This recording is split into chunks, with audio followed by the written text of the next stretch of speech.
আজি হৈছে 8 জুলাই। আজি 8 জুলাই সন্ধিয়াৰ কেইটামান গুৰুত্বপূৰ্ণ খবৰ আপোনালোকলৈ লৈ আহিছোঁ। আপোনালোকে ভিডিঅ'টো শেষৰলৈকে চাব বুলি আশা কৰিলোঁ। আৰু আজি বিধানসভা বাজেট অধিৱেশনত কোনকেইটা বিষয় উত্থাপন হ'ল, কোনসমূহ বিষয়ৰ ওপৰত আলোচনা কৰিলে, এই সকলোখিনি কথা আপোনালোকক আজি এই ভিডিঅ'ৰ জৰিয়তে জনাব গৈ আছোঁ। ভিডিঅ'টো আপোনালোকে শেষৰলৈকে চাই আপোনালোকৰ মন্তব্য কমেণ্টৰ জৰিয়তে জনাবলৈ নাপাহৰিব। আৰু এইখিনিতে আপোনালোকক সদায় কোৱাৰ দৰে চেনেলটোলৈ আপোনালোক যিসকল নতুনকৈ আহিছে, চেনেলটো ছাবস্ক্ৰাইব কৰাৰ লগতে কাষতে থকা বেল আইকনটো প্ৰেছ কৰি অল কৰি থ'ব, যাতে নতুন এটা ভিডিঅ' দিয়াৰ লগে লগে আপোনালোকে আগতীয়াকৈ চাবলৈ পায়।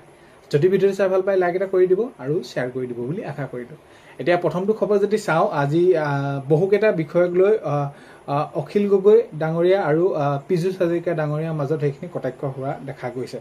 তেতিয়া হয় বহুকেইটা বিষয়ক লৈ অখিল গগৈ ডাঙৰীয়া কটাক্ষ কৰিছে আৰু কিছু ক্ষেত্ৰত তেওঁলোকৰ মাজত তৰ্ক বিতৰ্কও এনেকুৱা ধৰণৰ এটা পৰিস্থিতি হৈছে।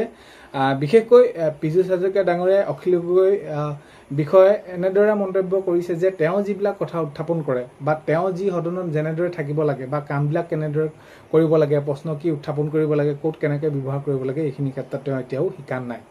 তো তেওঁ শিকা নাই আৰু সেইবাবে তেওঁ যিকোনো এটা কথা উল্লেখ কৰে আৰু এনেকুৱা ধৰণৰ বিশেষকৈ এই যি আমাৰ সদনত মজিয়াত এনেকুৱা ধৰণৰ যদি তেওঁ খেলি মেলি কৰি থাকে, বিশেষকৈ আমাৰ মান মৰ্যাদা সকলোখিনি সদনৰ গৰিমা শেষ হৈ যায়। এনেকুৱা ধৰণৰ বিভিন্ন মন্তব্য কৰা দেখা গৈছে। এতিয়া নেক্সট খবৰ যদি চাওঁ, বিজেপিৰ সমান ডাঙৰ কালেকশ্যন মিনিষ্টাৰ পৃথিৱীত আৰু বেছি কোন আছে নেকি, এনেকুৱা ধৰণৰ মন্তব্য কৰিছে। তো বিজেপিক এতিয়া তেওঁ কটাক্ষ কৰি অখিল গগৈ ডাঙৰীয়াই এইটো মন্তব্য কৰিছে যে বিজেপিৰ সমান ডাঙৰ কালেকশ্যন মাষ্টাৰ পৃথিৱীত আৰু আছে নেকি।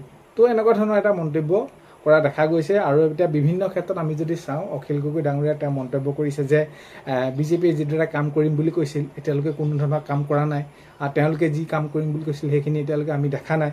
তো এনেকুৱা বিভিন্ন ধৰণৰ তেওঁ মন্তব্য কৰা দেখা গৈছে আৰু ইতিমধ্যে তাৰ ওপৰত বিভিন্নজন বিধায়কে এইখিনি মন্তব্যও দিয়া দেখা গৈছে।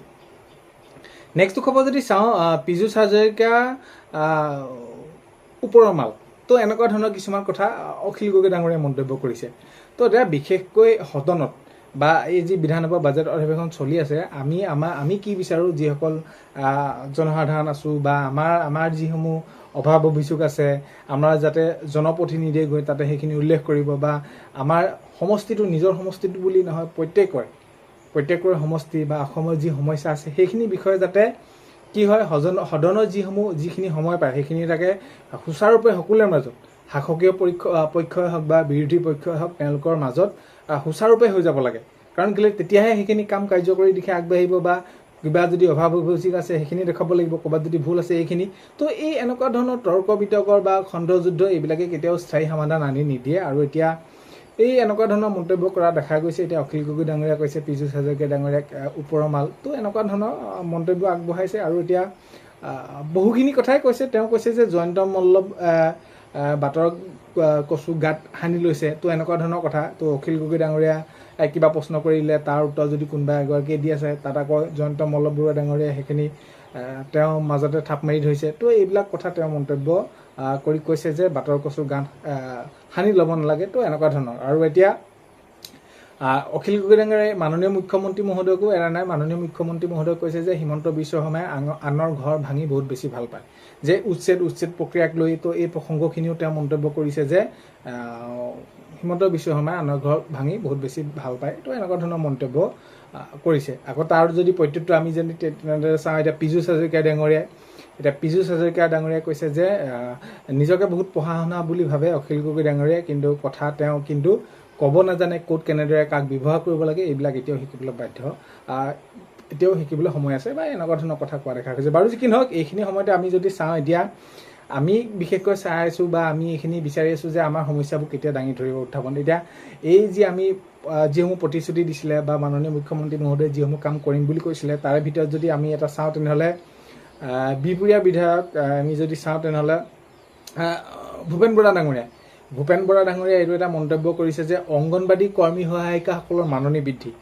তো অংগনবাদী কৰ্মী সহায়িকাসকলৰ মাননি বৃদ্ধি, সা সুবিধা বা তেওঁলোকে যিখিনি পাব লাগে, তো এতিয়া এইটো এটা গুৰুত্বপূৰ্ণ বিষয় এটা উত্থাপন হৈছে। আৰু বিশেষকৈ এতিয়া অংগনবাদী কৰ্মী সহায়িকাসকলক এককালীন যিহেতু দিয়া হ'ব বুলি কৈ থকা হৈছিলে, এককালীনটো কেতিয়া কি কেনেদৰে দিয়ে সেইটো এতিয়া আগন্তুক সময়ত লক্ষণীয় বিষয় হ'ব। আৰু এতিয়া বিশেষকৈ আৰম্ভ যিহেতু হৈছে, তথাপিতো আমি বিচাৰি আছোঁ যে প্ৰত্যেকটো দিশেই সেইখিনি সুচাৰুৰূপে কাৰ্যকৰী হওক, সেয়া বিদ্যালয় প্ৰাধিকৰণৰ ক্ষেত্ৰত হওক অংগনবাড়ী কৰ্মী সহায়িকাসকলে এককালীন হওক, গুৰু দক্ষিণা হওক, অৰুণোদয় আঁচনি হওক, তো এই এনেকুৱা বিভিন্নখিনি।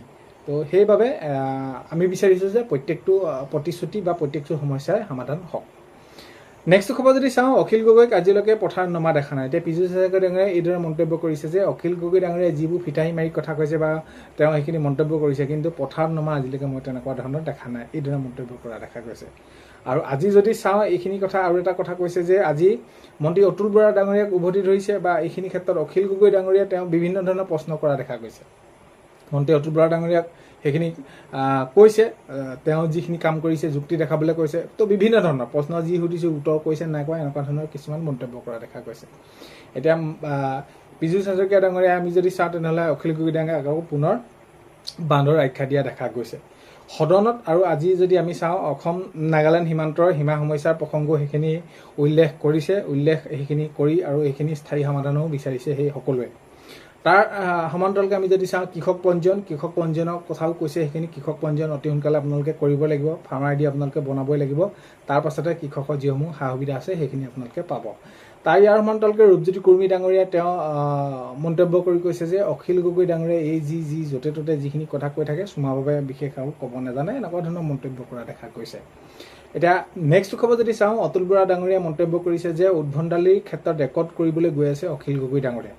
তো এনেদৰে মন্তব্য কৰা দেখা গৈছে। যিহেতু এতিয়া আমি যদি চাওঁ তেনেহ'লে প্ৰত্যেকটো ক্ষেত্ৰতে প্ৰত্যেকটো দিশতে অখিল গগৈ ডাঙৰীয়াই যি মন্তব্য কৰিছে ইয়াক লৈ এনেদৰে মন্তব্য কৰা দেখা গৈছে। বাৰু যি কি নহওক, কথাটো হ'ল কি, এতিয়া আগন্তুক সময়ত আমাক যিসমূহ প্ৰতিশ্ৰুতি দিছিলে, আমি যিদৰে বিচাৰিছোঁ যে আমি এইবাৰ 2026-27 বৰ্ষৰ বাজেটত আমাৰ বাবে যিখিনি ভাল পদক্ষেপ গ্ৰহণ কৰিব বা কি কেনেদৰে কৰে, সেইটোহে আমাৰ বাবে উল্লেখনীয় বিষয়। মুঠৰ ওপৰত যিকোনো ফালৰ পৰা যি যেনেদৰে নহওক, বিধানসভা এতিয়া যিহেতু বাজেট অধিৱেশন চলি আছে, আমাৰ বাবে ভাল খবৰ ওলাব লাগে। সেয়া প্ৰাদেশিকৰণ হওক, গুৰু দক্ষিণা হওক, অংগনবাড়ী কৰ্মী সহায়িকাসকল হওক, চৰকাৰী ঘৰৰ ক্ষেত্ৰত হওক, যি যেনেদৰে নহওক আমাৰ বাবে ভাল খবৰ ওলাব লাগে। নিবনুৱা নিযুক্তিৰ ক্ষেত্ৰতে হওক, এই সকলোখিনি বিষয়, আত্মনিৰ্ভৰশীল আঁচনি হওক, তো এনেকুৱা ধৰণৰ এইখিনি।